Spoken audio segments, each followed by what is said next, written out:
मित्रों नमस्कार, राम राम। मैं आचार्य तरुण शर्मा सरल ज्योतिष के इस कार्यक्रम में आप सभी का हार्दिक स्वागत करता हूं। स्वागत के साथ ही साथ आज हम चर्चा करने जा रहे हैं सरल ज्योतिष में। आप लोगों के द्वारा बार बार बताया जाता है कि हमें कुछ ऐसे ट्रिक बताइए। कई लोग हमेशा लाइव में आता हूं तो भी बोलते हैं कि महाराज जी आप कुछ ज्योतिष संबंधी ऐसी बातों को लाइए या हमें कुछ सिखाइए। तो ये एक ट्रिक है जिसको आप सरल ज्योतिष के चैनल में आप देख सकते हैं। बहुत सारे लोग ज्योतिष सिखाते जरूर हैं, लेकिन इन ट्रिक को यानी ये जो विधियां हैं जिसको बहुत बार अनुभव करने के बाद बहुत लोगों के द्वारा, यानी जैसे मैं बनारस में था तो बहुत हमारे जो गुरुदेव हैं वो बहुत बार हम लोग के पूछने के बाद कुछ छोटी सी सूत्र या छोटा सा एक विधि हमको बताते थे जिसको लेकर के हम फलादेश करते हैं और लगभग वो सत्य के समीप रहता है। यानी आपको लगे कि ये कैसे जान गए। वैसे ही ज्योतिष बहुत से लोगों को लगता है कि ये कैसे जान गए। इसी डर में कई लोग ज्योतिषी के पास अपनी बातों को बहुत रखते हैं और हर बात में उनके पास जाते हैं।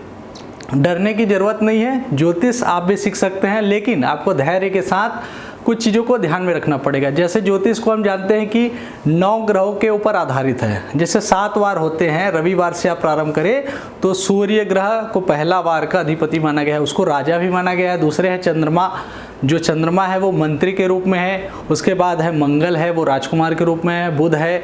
इस प्रकार से जितने भी ग्रह हैं वो सभी को कुछ ना कुछ अधिकार मिला हुआ है। यहाँ पे राजकुमार जो है बुध है, मंगल जो है वो सेनापति के रूप में काम करते हैं। तो यहाँ पे मैं आप लोगों को ग्रहों के बारे में तो अगले वीडियो में बताऊंगा, पर आज हम लोगों के जो 12 राशि होते हैं जिसके आधार पे व्यक्ति का जो गुण है वो निर्धारित होता है। देखिए हम सभी के मन में अलग अलग विचार चलते रहते हैं, भले बाहर हम कुछ और दिखाते हैं लेकिन हमारा गुण जो है प्रकृति है वो अलग अलग रहती है। जैसे किसी का अग्नि तत्व प्रधान अगर प्रकृति है तो एक जगह नहीं रुकेगा, उसके अंदर बहुत सारे चीज़ें, उनके अंदर बहुत सारी चीज़ें ऐसी चलती रहेंगी जिसको हम देख करके लगता है कि अरे ये रात को सोता होगा भी कि नहीं, क्योंकि उसके विचार जो है बार बार बदलते रहते हैं।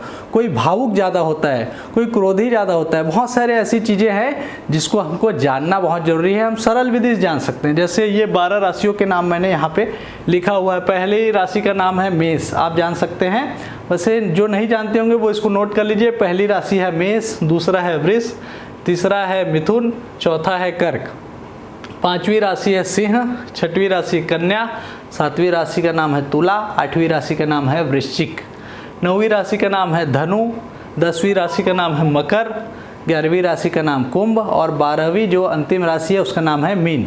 तो इस प्रकार से ये 12 राशियों के सभी देवी देवता यानी जो 9 ग्रह हैं उसमें से 7 प्रमुख जो ग्रह हैं जिनको देव के रूप में भी हम पूछते हैं, वो ग्रहों के द्वारा ये 12 राशियों में भ्रमण होता है, उसमें वो चलते हैं। तो कुंडली में दिखाया जाता है, बहुत सारे विधियों के द्वारा बताया जाता है कि जैसे ये कुंडली बनाते हैं। बहुत से लोग देखते हैं कि ऐसे कुंडली बनाते हैं और यहाँ से ये बनता है और यहाँ से एक रेखा यहाँ से आती है और इस प्रकार से कुंडली का एक निर्माण होता है। ये देखिए यहाँ आया और ये इससे ये मिल गया। अब ये मिलने के बाद हम लोग ये विचार करते हैं कि ये 12 जो राशियों का क्षेत्र है, जैसे ये 1, ये 2, ये 3, ये 4, ये 5, ये 6, ये 7, 8, 9, 10, 11, 12 ऐसे करके 12 राशियों का भ्रमण होता है। यानी आप समझ जाइए कि ये एंटी क्लॉकवाइज ऐसे करके ये चलता है, ऐसा करके इसका भ्रमण होता है और इन्हीं के द्वारा हमारे जीवन में हमको शुभ और जो अच्छे शुभ फल है वो मिलते हैं और बुरे फल है वो भी मिलते हैं।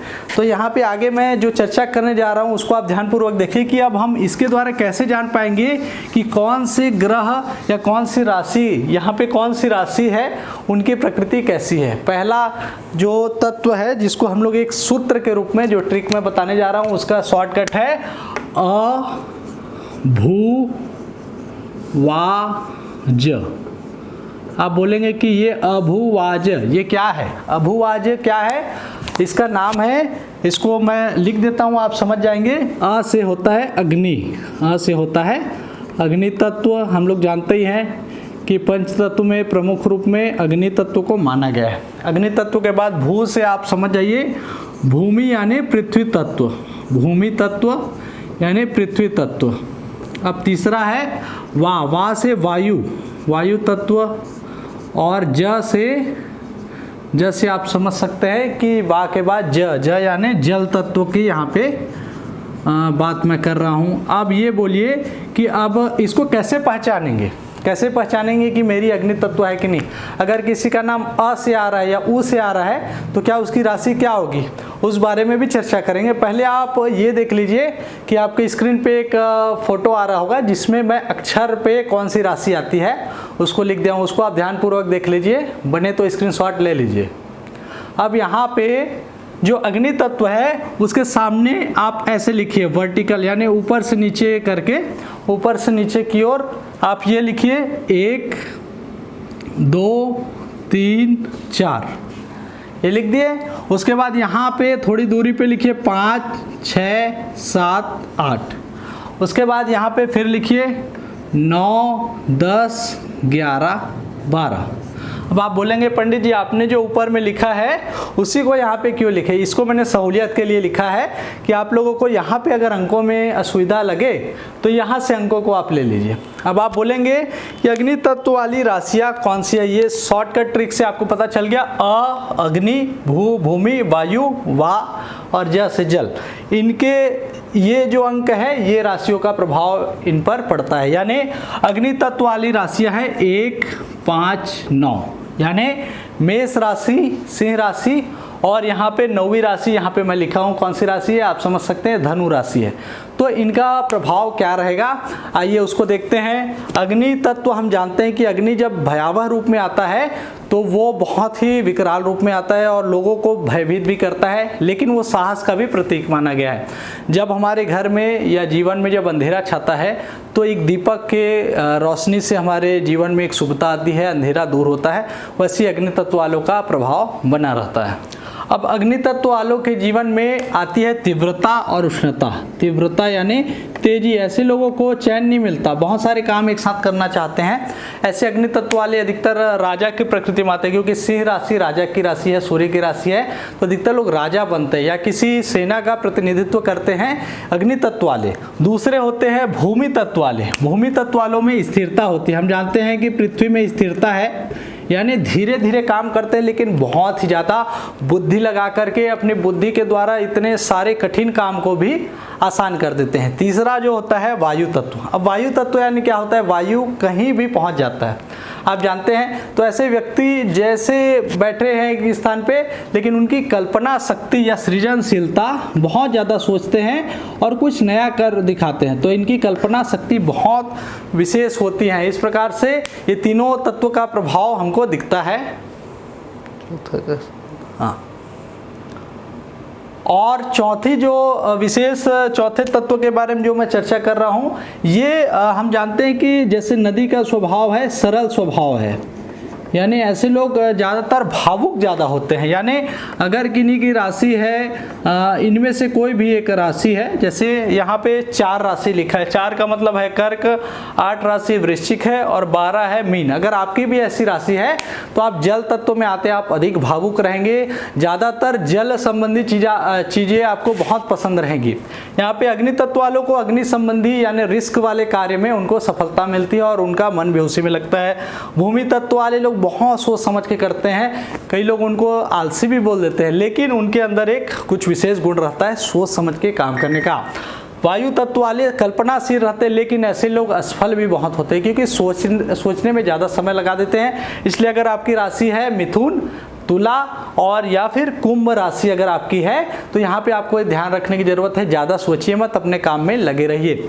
विशेष करके जल तत्व में अगर आपकी राशि आती है तो आपको भावुकता में जीना है, लेकिन आपको यह भी ध्यान रखना है कि कोई आपका जो आपका टैलेंट है या आपके अंदर कुछ विशेष गुण है उसको कोई परेशान न करे, यानी आपको कोई परेशान न करे। इसके लिए आपको ज़्यादा सरल भी बनने की आवश्यकता नहीं, लेकिन ये आपके गुण हैं तो इसको आप जरूर फील करेंगे, अपने अंदर महसूस करेंगे। मैं चाहता हूं कि ज्योतिष के माध्यम से आप सभी सटीक चीजों को भी जानें। तो सरल ज्योतिष ट्रिक के माध्यम से आज हम लोगों ने जाना कि मेष से लेकर मीन राशि जो 12 राशि हैं इनमें कौन से तत्व का क्या प्रभाव पड़ता है। यानी अगर आप राजा बनेंगे तो आपको अग्नि संबंधी आपकी राशि है या आपके बच्चों का नाम अगर आप चाहते हैं कि ऐसे कार्य करें तो वैसे ही राशि का नाम उनको आपको रखना चाहिए। मेष राशि, सिंह राशि और यहाँ पे विशेष करके धनु राशि, ऐसे नाम रखने से आपका बच्चा जो है विशेष गुणवान बनेगा और राजाओं जैसा जीवन जिएगा। लेकिन हम जानते हैं कि राजा का एक और मतलब ड्रॉबैक यानी एक और हानि ये होता है कि वो अपने परिवार से थोड़ी दूरी में रहता है। तो इसको भी आपको ध्यान रखना है कि आप अपने बच्चों को कैसा नाम दें। उस पर भी मेरे वीडियो बने हुए हैं कि बच्चों का नाम कैसे रखना है, उससे संबंधित भी वीडियो आएंगे कि अगर किसी बच्चे का नाम ड़, अंग ऐसे कुछ अक्षर पे आ जाए तो क्या करना है, उस पर भी वीडियो आने वाला है। लेकिन आज आप ये समझ चुके हैं कि तत्व के हिसाब से हम कैसे कर सकते हैं। आप दूसरों को भी बता सकते हैं कि उनकी राशि के आधार पे उनके अंदर क्या गुण हैं। इसको चाहे तो आप नोट कर लीजिए और मिलते हैं अगले वीडियो में। तब तक के लिए वीडियो अच्छा लगा हो तो वीडियो को लाइक शेयर जरूर करें और मिलते हैं अगले वीडियो में। तब तक के लिए नमस्कार, राम राम, जय सिया राम।